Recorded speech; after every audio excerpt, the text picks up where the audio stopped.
2018年 ，Mrs B 喺廣東肇慶市德慶縣嘅升平村建立蜂蜜廠，協助村民提升技能、增加收入，吸引更多婦女回鄉工作，俾留守兒童家庭團圓。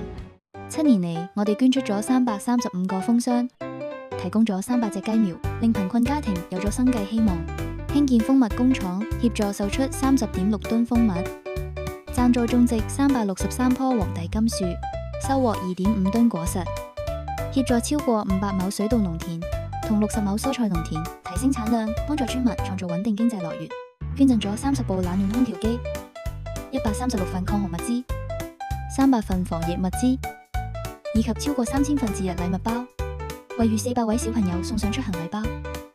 資助86個困難家庭小朋友讀書，捐贈10部電腦設備，興建400方遊樂場，為超過400名山區兒童提供脊柱側彎篩查，免費提供矯正資具同埋長期治療支援。Mrs B 嘅慈善項目惠及山區兒童逾6000人。Mrs B 係一隻不停讓蜜嘅蜂，